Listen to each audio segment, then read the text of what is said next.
This is Tim.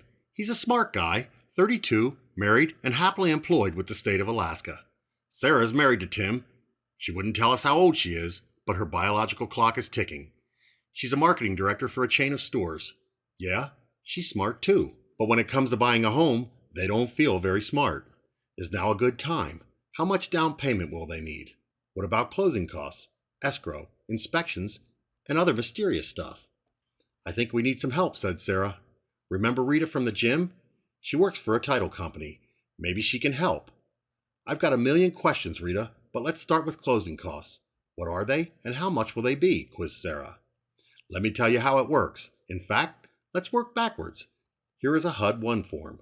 HUD stands for the Department of Housing and Urban Development, a federal agency that looks over the housing industry. A HUD form is required to be a summary of all the costs associated with buying a house, and it is always included in your packet of papers to close on buying a home.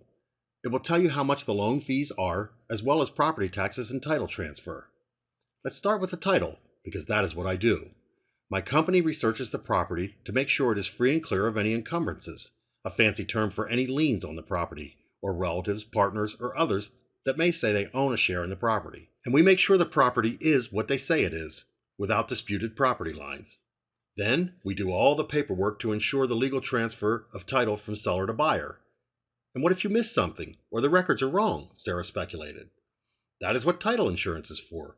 Your protection in the event a claim against the property is made. Other costs at closing include splitting your share of property taxes and bank fees.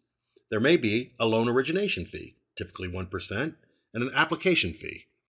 If you want to buy down your interest rate, you also would pay discount points at closing.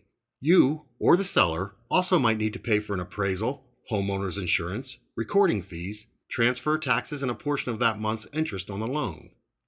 I know it seems like a lot, but listen. Everyone that buys a home goes through this.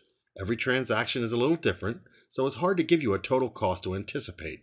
But your realtor and loan officer can at least estimate your monthly payments and give you an idea of what closing costs will likely be. Here is a website you should write down: www.yournewalaskahome.org. It's a great resource for everything you need to know about the home buying process.